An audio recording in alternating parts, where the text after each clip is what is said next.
Please have a seat. Good afternoon, everybody. This month marks a notable anniversary, 200 years since the Battle of New Orleans. Here in America, we call the great victory over a mighty United Kingdom. Our British friends call it a technicality. The treaty ending the war was signed weeks before. Either way, we've long since made up. On this 200th anniversary of a great American victory, we count the United Kingdom as one of our greatest friends and strongest allies. And today it's a great pleasure to welcome Prime Minister David Cameron back to the White House. Now, as many of you know, David recently noted how comfortable the two of us are working together. This sent some commentators into a tizzy. Some explored the linguistic origins of the word bro. Others debated its definition.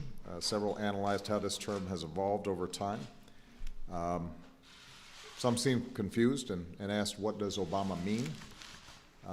And so let me put this speculation to rest. Put simply, David is a great friend. He's one of my closest and most trusted partners in the world. On many of the most pressing challenges that we face, we see the world the same way. We recognize that. As I've said before, when the United States and the United Kingdom stand together, our nations are more secure and our people are more prosperous, and the world is safer and more just.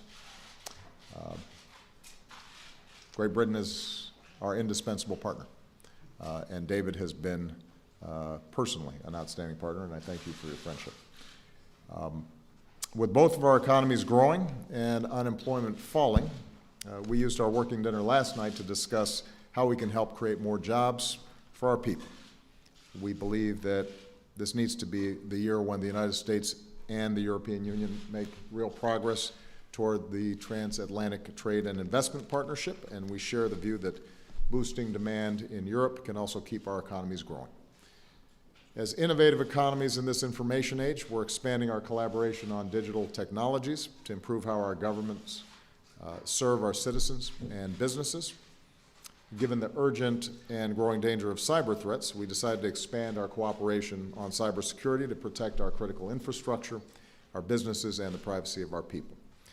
And as leaders in the global fight against climate change, we believe that a strong commitment to reducing greenhouse gases will be an essential element of any ambitious climate agreement that we seek in Paris this year, and that this actually will help spur the creation of more clean energy jobs on both sides of the Atlantic.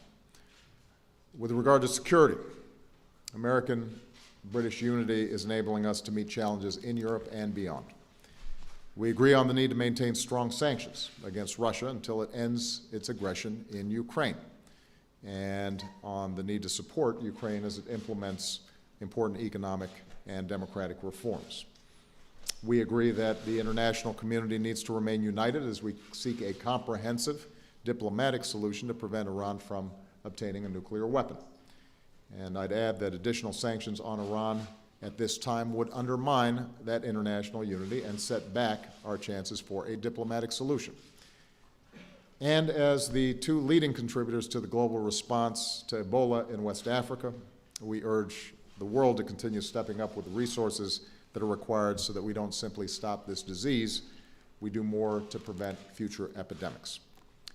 Now, much of our discussion obviously focused on the continuing threat of terrorism. And in the wake of the vicious attacks in Paris, as well as the news surfacing out of Belgium today, we continue to stand unequivocally, not only with our French friends and allies, but with also all of our partners who are dealing with this scourge. I know David joins me when I say that we will continue to do everything in our power to help France seek the justice that is needed, and that all our countries are working together seamlessly to prevent attacks and to defeat these terrorist networks. With our combat mission in Afghanistan over, we're also focused with our NATO allies on advising and assisting and equipping Afghan forces to secure their own country and to deny al-Qaeda any safe haven there. We'll continue to count on our British allies as one of our strongest counterterrorism partners, whether it's helping countries fight back against al-Qaeda affiliates or Boko Haram in Nigeria. We reviewed our coalition's progress against ISIL. We are systematically taking out their fighters. We're destroying their infrastructure. We are putting them on the defensive and helping local forces in Iraq push these terrorists back. And David and I agree that we need to keep stepping up the training of Iraqi forces and that we're not going to relent until this terrorist organization is destroyed.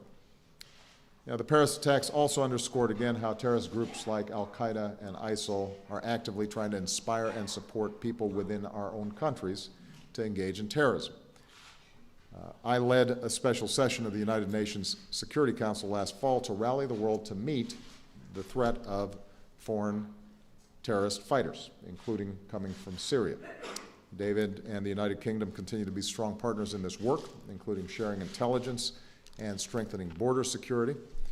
At the same time, we both recognize that intelligence and military force alone is not going to solve this problem, so we're also going to keep working together on strategies to counter violent extremism that radicalizes, recruits, and mobilizes people, especially young people, to engage in terrorism. And local communities, families, neighbors, faith leaders have a vital role to play in that effort.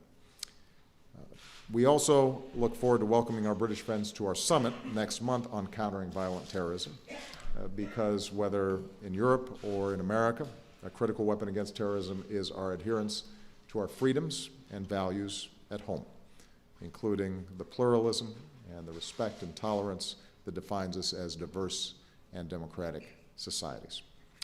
And finally, I want to take this opportunity to publicly congratulate David on last month's Stormont House agreement.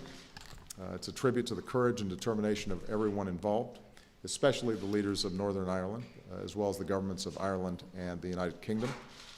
The United States was pleased to play a small role in achieving this agreement, and we're going to keep doing what we need to do to support the peace process and a better future for the people of Northern Ireland. So with that, let me turn it over to my good friend David Cameron. Well, thank you very much, Barack, and thank you for welcoming me again to the White House. You are a great friend to Britain and to me personally. As leaders, we share the same values, and as you said, on so many issues, we see the world in the same way. And most of the time, we speak the same language.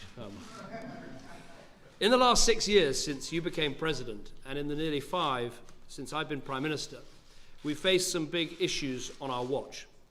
And those challenges have boiled down to one word: security. Economic security, the jobs and the living standards of our citizens, and national security, the ability of our peoples to live safely and in peace. And at the heart of both issues are the values that our countries cherish: freedom of expression, the rule of law, and our democratic institutions. Those are the things that make both our countries strong and which give us confidence that even in the midst of the most violent storms, with strong leadership, we will come through to safer, to calmer, and to brighter days. During your presidency, you've had to deal with the aftermath of a massive banking crisis and a deep recession. When I became Prime Minister, Britain had the highest budget deficit in its peacetime history. Our economy was in grave peril. 5 years ago, we had 110,000 troops serving together in Afghanistan. Thanks to their efforts, today it is Afghan forces taking responsibility for security in their country. But we continue to face difficult times for the world. First and foremost, we have to deal with the warning lights flashing in the global economy. Weak growth in the Eurozone, a slowdown in emerging markets. That is why it is vital for our shared prosperity that we both stick to the long-term economic plans that we've set out. We agreed that 2015 should be a pivotal year for an ambitious and comprehensive EU-US trade deal, which could benefit the average household in Britain by £400 a year. The UK is now the top destination for American foreign investment, with 500 projects last year providing 32,000 jobs. And America is the UK's biggest trade partner, with exports worth nearly £90 billion. We want to build on this, so our message on the economy today is simple. We are going to stick to the course, because seeing through our economic plans is the only sustainable way to create jobs, to raise living standards, and to secure a better future for hard-working people. Britain and America both face threats to our national security from people who hate what our countries stand for and who are determined to do us harm. In recent weeks, we've seen appalling attacks in Paris, in Peshawar, in Nigeria. The world is sickened by this terrorism, so we will not be standing alone in this fight. We know what we're up against, and we know how we will win. We face a poisonous and fanatical ideology that wants to pervert one of the world's major religions, Islam, and create conflict, terror, and death. With our allies, we will confront it wherever it appears. In Iraq, the UK is the second largest contributor to the anti-ISIL coalition. RAF aircraft have conducted over 100 strikes and will continue to play a leading role. We will deploy additional intelligence and surveillance assets to help Iraqi forces on the ground, and we will ensure they are better trained and equipped to counter explosive devices. But most important of all, we must also fight this poisonous ideology, starting at home. In the UK, we're passing a law so that every public body must combat extremism. And this morning, we have agreed to establish a joint group to identify what more we can do to counter the rise of domestic violent extremism and to learn from one another. In Europe, Russia has chosen to tear up the international rulebook and trample over the affairs of a sovereign state. This threatens our stability and our prosperity. It is important that every country understands that, and that no one in Europe forgets our history. We cannot walk on by. So we will continue to put pressure on Russia to resolve this crisis diplomatically, and at the same time we'll continue our efforts to support Ukraine on the path of reform, including with financial assistance. We also reaffirmed our obligations as NATO partners to stand by our allies, and we'll be contributing an additional 1,000 troops for exercises in Eastern Europe this year. On Iran, we remain absolutely committed to ensuring that Iran cannot develop a nuclear weapon. The best way to achieve that now is to create the space for negotiations to succeed. We should not impose further sanctions now. That would be counterproductive, and it could put at risk the valuable international unity that has been so crucial to our approach. We also have to keep pace with new threats such as cyber attacks. We've discussed that in the last 2 days, and we've today agreed to deepen our cybersecurity cooperation to better protect ourselves. Finally, the entire world faces a growing threat from diseases. Today, our fight is against Ebola. In the future, it could be against a global flu pandemic. Through our action in Sierra Leone, the US action in Liberia, France in Guinea, we are beginning to turn the corner. But we must get better at responding to these global health emergencies and make sure we can master them before they master us. So reforming the WHO, the World Health Organization, establishing a team of experts to be on standby to deploy anywhere in the world, a new international platform to stimulate the design and development of new drugs. All of these things are needed. And let 2015, the year we must crack Ebola, also be the year we tackle extreme poverty and climate change. On poverty, we must set new, clear goals to eradicate extreme poverty, to fight corruption and to build strong institutions. And on climate change, we want an outcome in Paris that keeps our goal of limiting global warming by 2050 to 2 degrees within reach. These two things, and they go together, have the potential to give security to future generations to come. For almost 2 centuries, after those little difficulties we were discussing earlier, America and Britain have stood as kindred spirits in defending our freedoms and advancing our shared prosperity. Today, as we survey a world in flux, our alliance stands strong, rooted in its long history, and reinvigorated by the challenges we face today. If our forebears could join us here in the White House today, they might find the challenges that we're facing, from ISIL to Ebola, from cyber terrorism to banking crisis, they might find those hard to comprehend, but they would surely recognize the ties that bind us across the Atlantic and the values that our peoples hold so dear. We've stood together so often, not just because we've faced common threats, but because we fundamentally believe in the same things. That is as true today as it has always been. and it hugely benefits our countries and the people that we're here to serve. Thank you very much. Thank you, David. We're going to take a few questions. We're going to start with Jonathan Karl of ABC. Thank you, Mr. President. You mentioned your wrong mic. You mentioned your opposition to the sanctions bill on Iran. And this is obviously a bipartisan bill supported by some very senior top members of your own party in Congress. Why do you oppose a bill that would only impose sanctions if you fail to reach an agreement and if the Iranians fail to agree to take steps to curtail their nuclear program? Would you go so far as to veto a bill supported by top Democrats in Congress on this issue? And to Mr. Prime Minister, I understand you've been making phone calls to senators on this issue of the Iran sanctions bill. Is that correct? Are you actually lobbying the U.S. Congress on this? And if I may, Mr. President, I'd really like to hear your reaction to the news that Mitt Romney is thinking about running for president again. On your last question, I have no comment.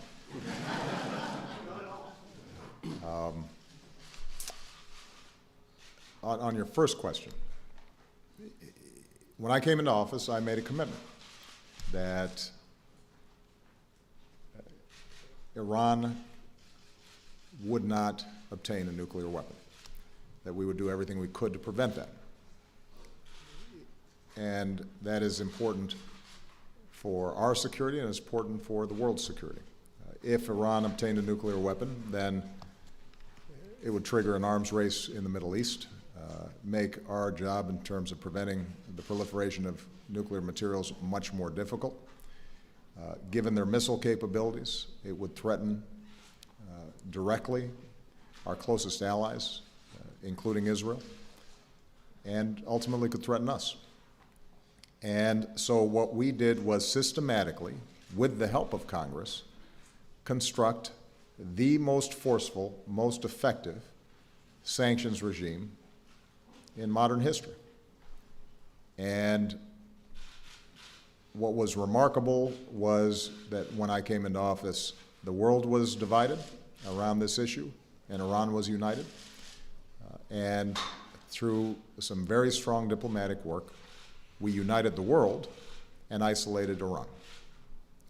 And it's because of that work that we brought them to the negotiating table, not for posturing, not for meetings that lead nowhere, but to a very hard-nosed, nuts and bolt discussion of their nuclear program. Now, the interim deal that we entered into also froze progress on their nuclear program, rolled back, in some cases, the stockpiles of material that they had already accumulated, and provided us insight into their program that was unprecedented. We have people on the ground who are able to verify and inspect and tell us what exactly is going on. That's not just our assessment. That's the assessment of intelligence services around the world, including the Israelis. So the agreement is held and the negotiations have been serious. We have not lost ground. Iran has not accelerated its program during the time these negotiations have taken place.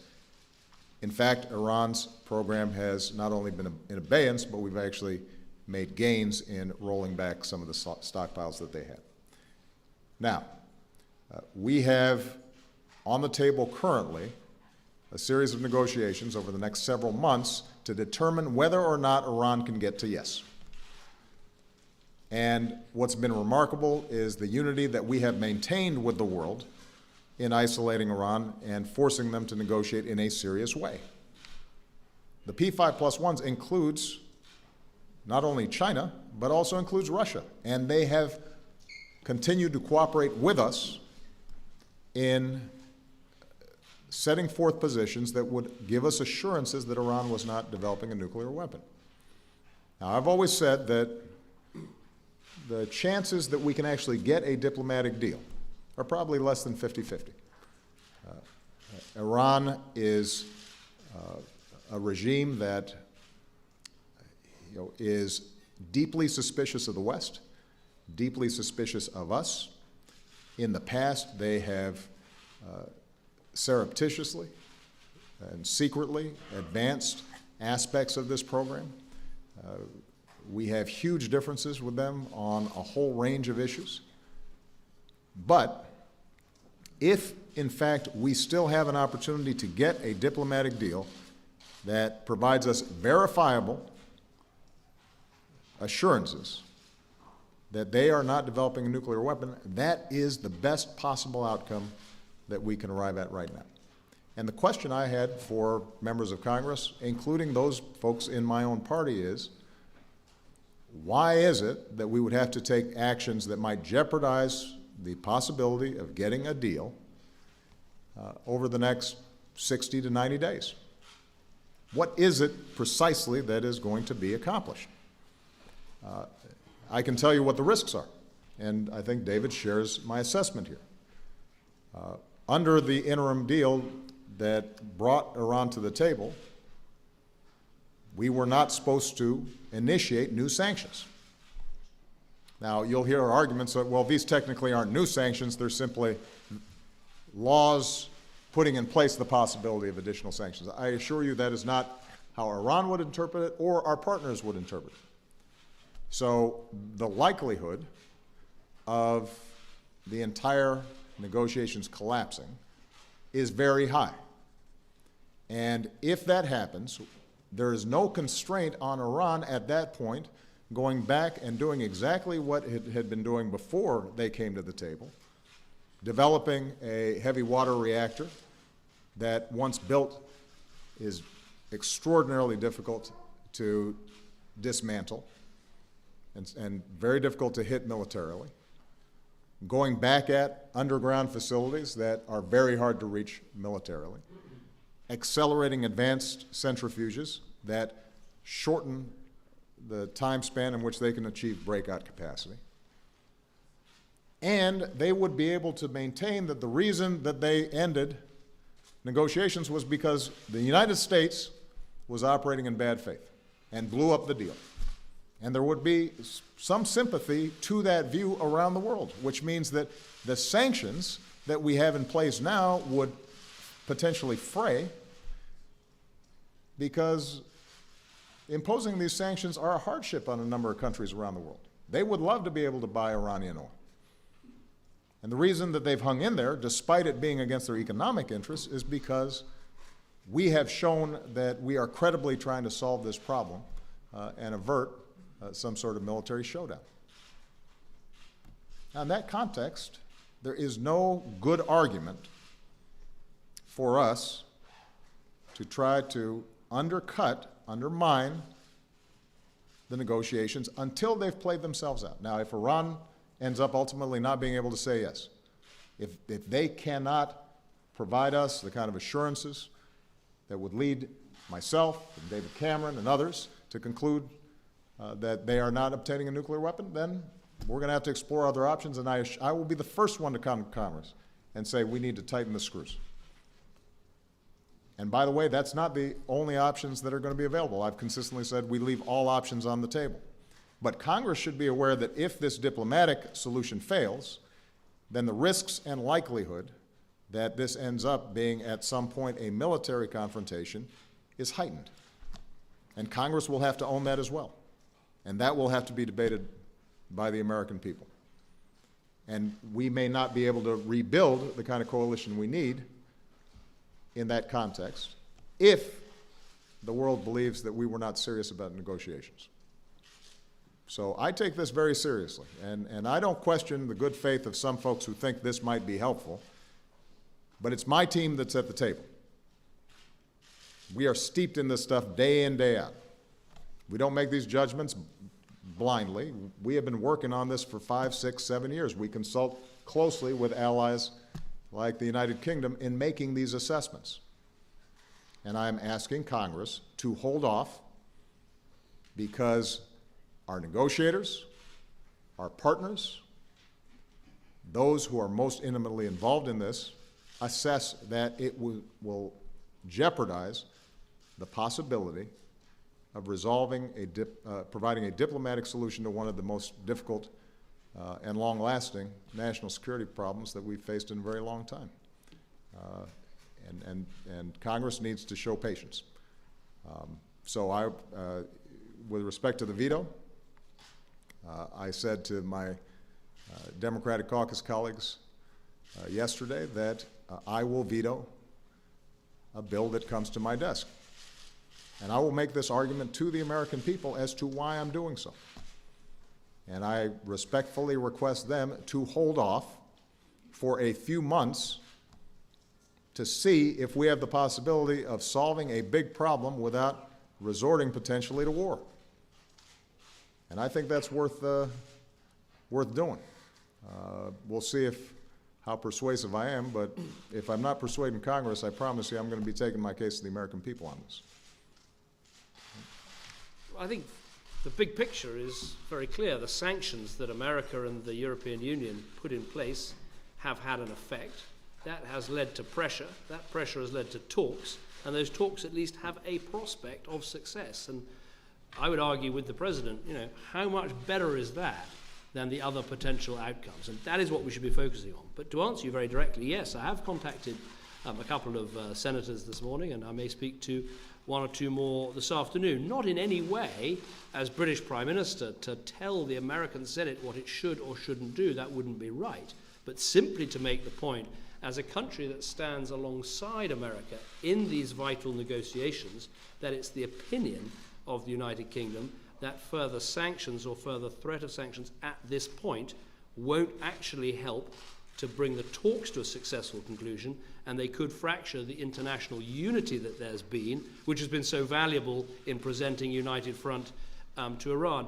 And I say this as someone who played quite, I think, a strong role in getting Europe to sign up to the very tough sanctions, including oil sanctions in the first place.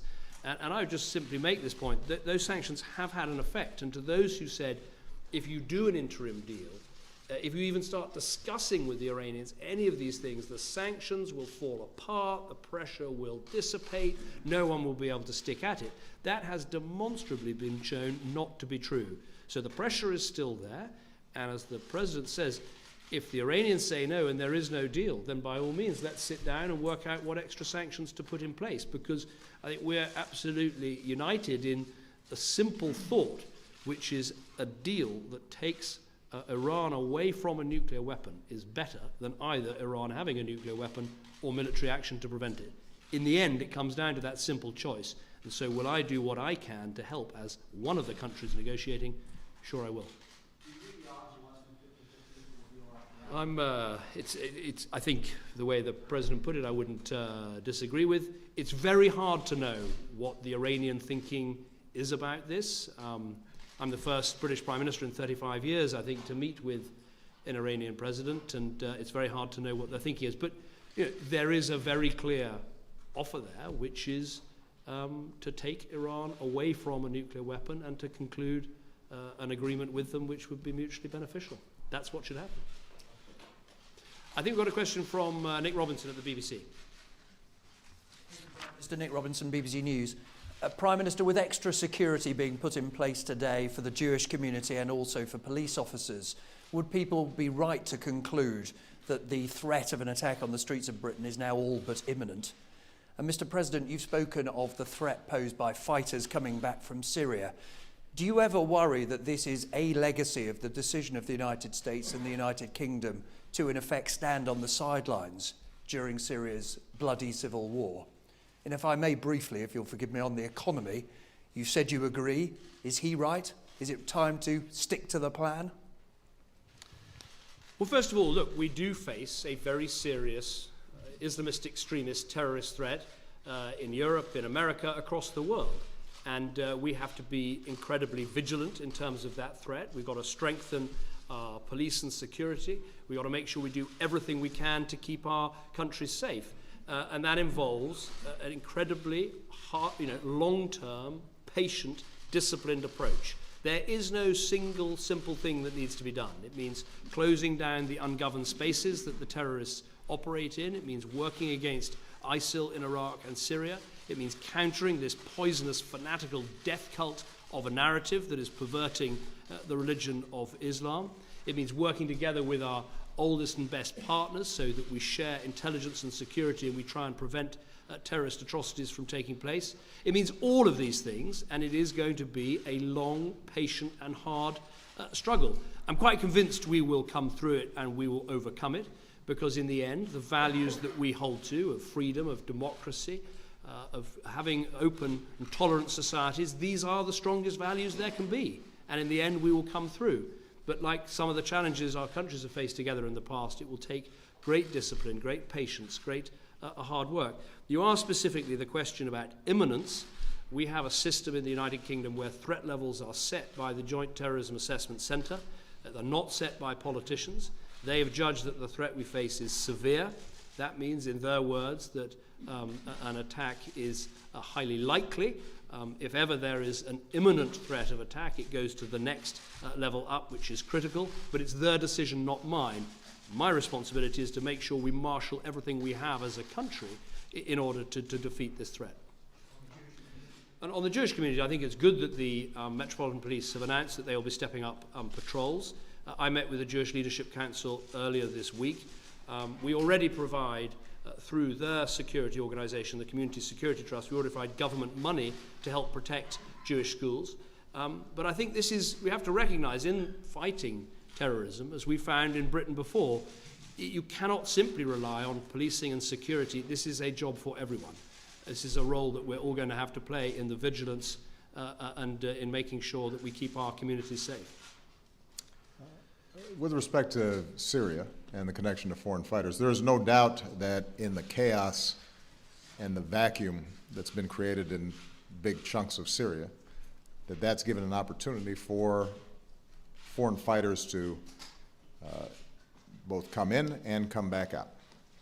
And I chaired a UN Security Council meeting, and we are now busy working with our partners to implement a series of actions to identify who may be traveling to Syria in order to get trained to fight or to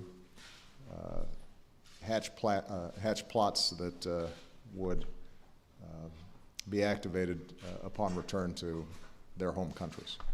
So it's a very serious problem. The notion that this is occurring because the United States or Great Britain or other countries stood on the sidelines, I think is,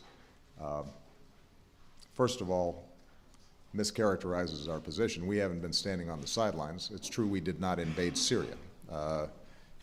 If the assertion is that had we invaded Syria, we would be less prone to terrorist attacks. I'll leave it to you to play out that scenario and whether that sounds accurate. We've been very active in trying to resolve a tragic situation in Syria, diplomatically, through humanitarian efforts, through the removal of chemical weapons from Syria that had been so deadly. And now, as ISIL has moved forward, we've been very active in degrading their capabilities inside of Syria, even as we're working with partners to make sure that the foreign fighter situation is resolved. But I think David's point is the key one. This phenomenon of violent extremism, the ideology, the networks, the capacity to recruit young people, this has metastasized and it is widespread and it has penetrated communities around the world. I do not consider it an existential threat. As David said, this is one that we will solve. We are stronger. We are representing values that the vast majority of Muslims believe in tolerance and in working together to build rather than to destroy. And so this is a problem that causes great heartache and tragedy and destruction, but it is one that ultimately we're going to defeat. But we can't just defeat it through weapons. One of the things that we spoke about is how do we lift up those voices that represent the vast majority of the Muslim world, so that that counter-narrative against this nihilism is put out there as aggressively and as nimbly as the messages coming out from these fanatics. How do we make sure that we are working with local communities and faith leaders and families, whether in a neighborhood in London or a neighborhood in Detroit, Michigan, so that we're inoculating ourselves against this kind of ideology, and that's going to be a slow, plodding, systematic work. But it's work that I'm confident we're going to be able to accomplish, particularly when we've got strong partners like the United Kingdom doing it. On the economy, I would note that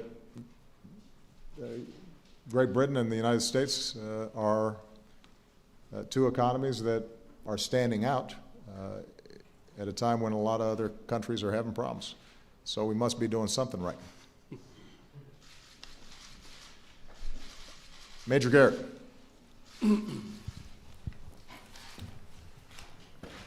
Thank you, Mr. President. Good afternoon, Mr. Prime Minister. Good afternoon to you, sir. Questions for both of you. I want to make sure we heard what you were trying to say. You're clearly directing a message to Congress in the context of Iranian negotiations. Were you also sending a message, both of you, to Iran that if the sanctions talks fail, that war footing is the next most likely alternative for this country and those who are allied with us in this common pursuit?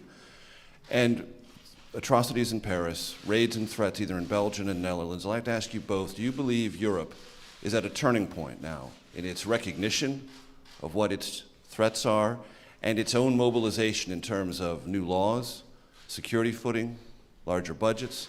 And you both talked about cybersecurity. There is a crucial issue for both countries: backdoors and encryption to protect people and also privacy. I'd like your comments on that. Thank you. I am not, repeat not, suggesting that we are in immediate war footing should negotiations with Iran fail. But as David put it very simply, if in fact our view is that we have to prevent Iran from getting a nuclear weapon, then we have to recognize the possibility that should diplomacy fail, we have to look at other options to achieve that goal. And if you listen sometimes to the rhetoric surrounding this issue, I think there is sometimes the view that this regime cannot be trusted, that effectively negotiations with Iran are pointless. And since these claims are being made by individuals who see Iran as a mortal threat and want as badly as we do to prevent them from getting a nuclear weapon, the question then becomes, well, what other alternatives exactly are available? That is part of what we have to consider as to why it's so important for us to pursue every possible avenue to see if we can get a deal. Now, it's got to be a good deal, not a bad deal. I've already shown myself willing to walk away from a bad deal. And the P5+1 walked away with us. And so nobody's interested in some document that undermines our sanctions and gives Iran the possibility of whether covertly or gradually building up its nuclear weapons capacity. We're not going to allow that, and anything that we do any deal that we arrive at, if we were to arrive at one, would be subject to scrutiny across the board, not just by members of Congress, but more importantly, by people who actually know how the technical aspects of nuclear programs can advance, and how we can effectively verify in the most rigorous way possible that the terms of a deal are being met. So the bottom line is this. We may not get there, but we have a chance to resolve the nuclear issue peacefully. And I should point out also, by the way, that even if we get a nuclear deal, and we are assured that Iran doesn't possess nuclear weapons, we've still got a whole bunch of problems with Iran on state-sponsored terrorism, their rhetoric towards Israel, their financing of Hezbollah. We've got differences with respect to Syria. It's not as if suddenly we've got a great relationship with Iran. It solves one particular problem that is urgent, and it solves it better than the other alternatives that might present themselves. So my main message to Congress at this point is just hold your fire. Nobody around the world, least of all the Iranians, doubt my ability to get some additional sanctions passed should these negotiations fail. That's not a hard vote for me to get through Congress. And so the notion that we need to have additional sanctions, or even the possibility of sanctions, hanging over their head to force them to a better deal, I think the Iranians know that is certainly in our back pocket if the negotiations fail. With respect to violent extremism, my impression is that Europe has consistently taken this seriously. During the course of my presidency, we have worked collaboratively and with great urgency, and a recognition that not only do you have foreigners who may be trying to hatch plots in Europe, but that given large immigrant populations, it's important to reach out to and work with local communities and to have a very effective intelligence and counterterrorism cooperation between countries and between the United States and Europe. There's no doubt that the most recent events has amplified those concerns. I think one of the things that I've learned over the last 6 years is that there's always more that we can do. We can always do it better. We learn from mistakes. Each incident that occurs teaches our professionals how we might be able to prevent these the next time. I'm confident that the very strong cooperation that already exists with Europe will get that much better in the months and years to come. Do you believe that Europe has been sensitized as the United States and Great Britain has? Here's where I actually think that Europe has some particular challenges. And I said this to David. The United States has one big advantage in this whole process. And it's not that our law enforcement or our intelligence services, et cetera, are so much better, although ours are very, very good, and I think Europeans would recognize that we've got capabilities others don't have. Our biggest advantage, Major, is that our Muslim populations, they feel themselves to be Americans. And there is this incredible process of immigration and assimilation that is part of our tradition that is probably our greatest strength. Now, it doesn't mean that we aren't subject to the kinds of tragedies that we saw at the Boston Marathon, but that, I think, has been helpful. There are parts of Europe in which that's not the case, and that's probably the greatest danger that Europe faces, which is why, as they respond, as they work with us to respond to these circumstances, it's important for Europe not to simply respond with a hammer and law enforcement and military approaches to these problems, but there also has to be a recognition that the stronger the ties of a North African or a Frenchman of North African descent to French values, French Republic, a sense of opportunity, that's going to be as important, if not more important, in over time solving this problem. And I think there's a recognition of that across Europe, and it's important that we don't lose that. The last point I'll make, and then I'll turn it over to David, is with respect to the issue of intelligence gathering, signal intelligence, encryptions, this is a challenge that we have been working on since I've been president. Obviously, it was amplified when Mr. Snowden did what he did. It's gone off the pages of the front pages of the news, but we haven't stopped working on it. And we've been in dialogue with companies and have systematically worked through ways in which we can meet legitimate privacy concerns, but also meet the very real concerns that David's identified and my FBI director, Jim Comey, identified. Social media and the internet is the primary way in which these terrorist organizations are communicating. Now, that's no different than anybody else, but they're good at it, and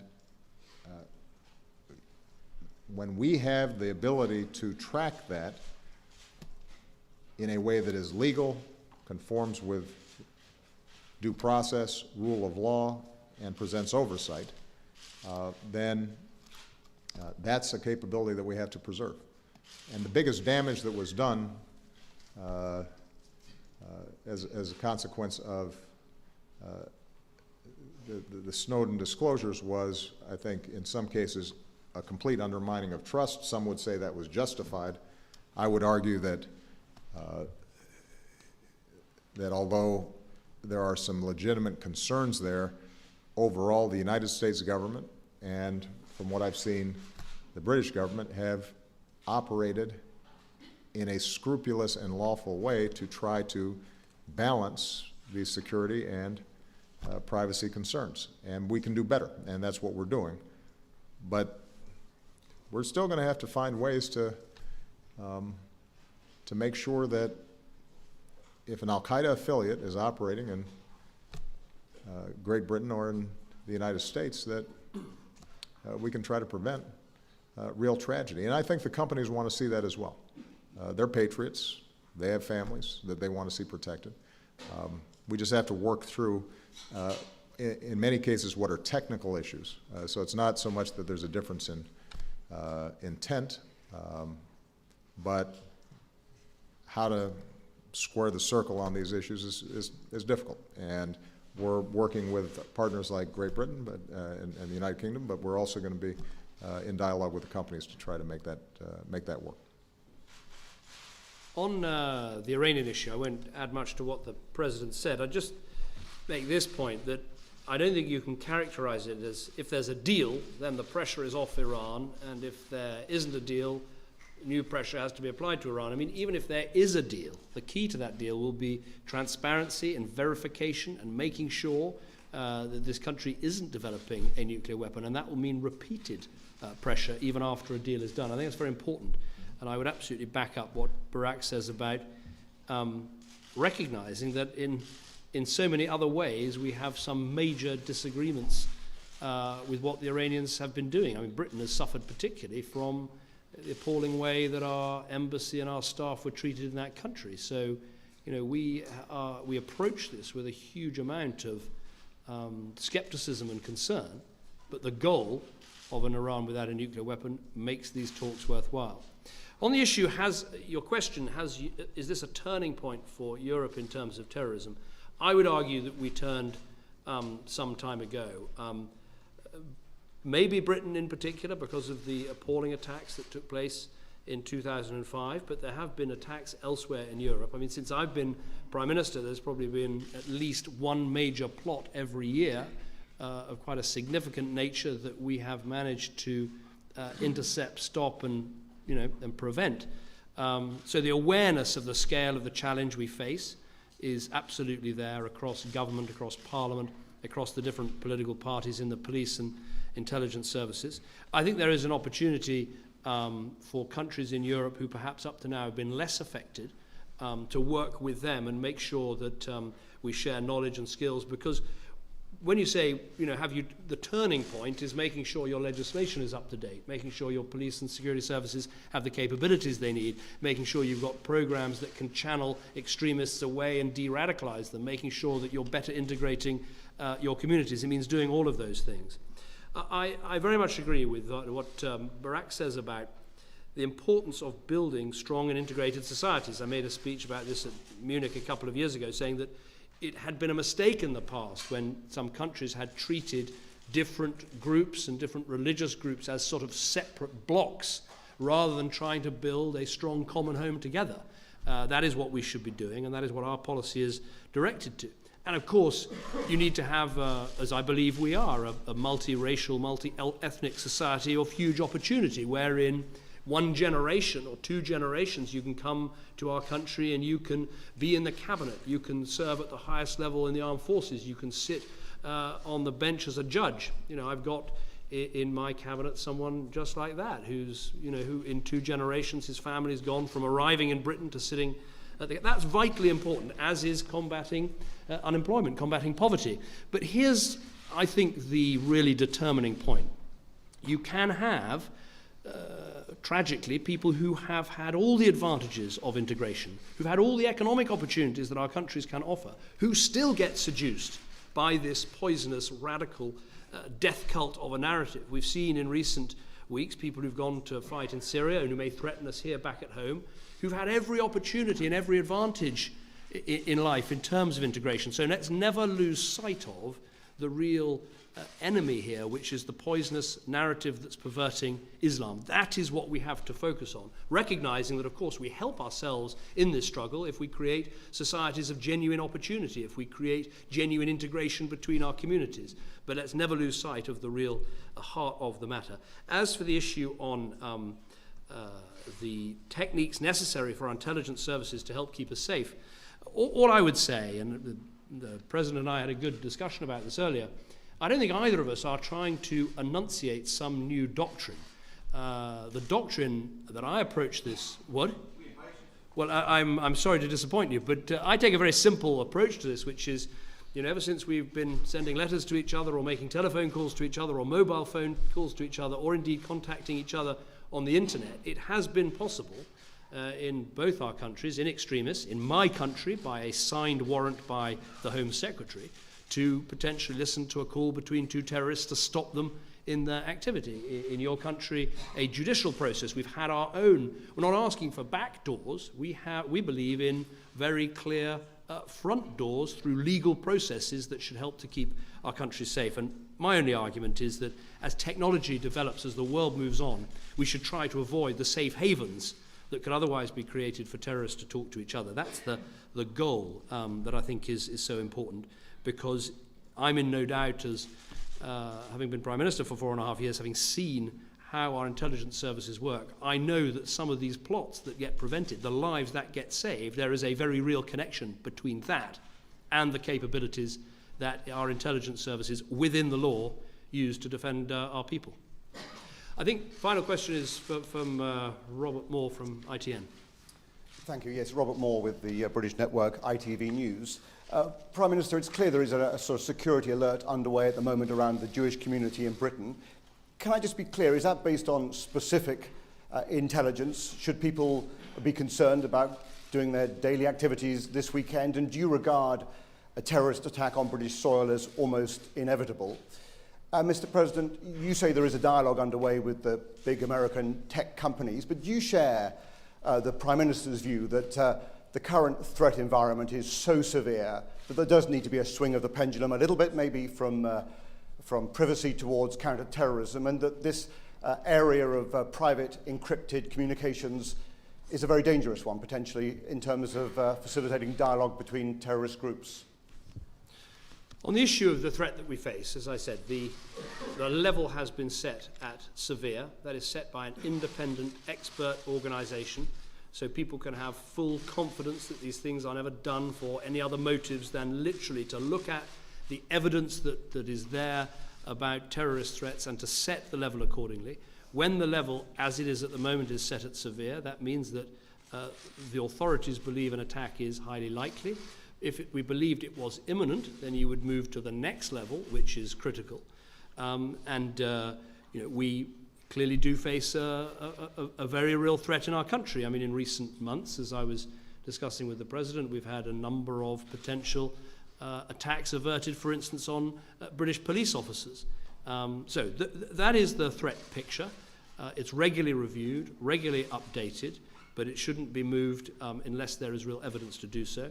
In terms of the protection to the Jewish community, and indeed other communities, and indeed to police officers themselves, this is based on what has happened in France, on the whole picture that we see, and it is sensible, precautionary measures to make sure we do what we can to reassure those communities who are all too aware of the threat that they face. And this is a bigger challenge for us. I think one of the most moving sights in Paris was to see so many people holding up signs saying, "Je suis flic, I'm a cop. Je suis juif, I'm a Jew." And I thought that was incredibly moving, that people wanted to stand together with one community that had been singled out. And singled out not because of anything other than the fact they were Jewish. And so I think it's very important that we speak up and stand up for those communities and give them the protection that they deserve. Obviously, in the wake of Paris, our attention is heightened. But I have to tell you, over the last 6 years, threat streams are fairly constant.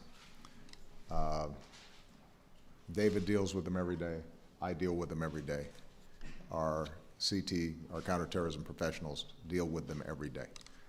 So I don't think there's a situation in which, because things are so much more dangerous, the pendulum needs to swing. I think what we have to find is a consistent framework whereby our publics have confidence that their government can both protect them but not abuse our capacity to operate in cyberspace. And because this is a whole new world, as David said, the laws that might have been designed for the traditional wiretap have to be updated. How we do that needs to be debated, both here in the United States and in the UK. I think we're getting better at it. I think we're striking the balance better. I think that the companies here in the United States at least recognize that they have a responsibility to the public, but also want to make sure that they're meeting their responsibilities to their customers that are using their products. And so the dialogue that we're engaged in is designed to make sure that that all of us feel confident that if there is an actual threat out there, our law enforcement and our intelligence officers can identify that threat and track that threat at the same time that our governments are not going around fishing into whatever text you might be sending on your smartphone. And I think that's something that can be achieved. There are going to be situations where there are hard cases. But for the most part, those who are worried about Big Brother sometimes obscure or deliberately ignore all the legal safeguards that have been put in place to assure people's privacy and to make sure that government is not abusing these powers. And on the other end, there are times where law enforcement and those of us whose job it is to protect the public aren't thinking about those problems because we're trying to track and prevent a particular terrorist event from happening. And it's useful to have civil libertarians and others tapping us on the shoulder in the midst of this process and reminding us that there are values at stake as well. And I think that David and I welcome that kind of debate. The technologies are evolving in ways that potentially make this trickier. If we get into a situation in which the technologies do not allow us at all to track somebody that we're confident is a terrorist, if we find evidence of a terrorist plot somewhere in the Middle East that traces directly back to London or New York, we have specific information, and we are confident that this individual or this network is about to activate a plot, and despite knowing that information, despite having a phone number, or despite having a social media address or email address, that we can't penetrate that, that's a problem. And so that's the kind of dialogue that we're having to have with these companies. Part of it is a legal issue, part of it is a technical question, but overall, I'm actually confident that that we can balance these imperatives, and we shouldn't feel as if because we've just seen such a horrific attack in Paris that suddenly everything should be going by the wayside. We have, unfortunately, this has been a constant backdrop, and I think will continue to be for any prime minister or president for some time to come, and we've got to make sure that we don't overreact, but that we remain vigilant and are serious about our responsibilities there. All right? Thank you very much, everybody. Appreciate it. Thank you.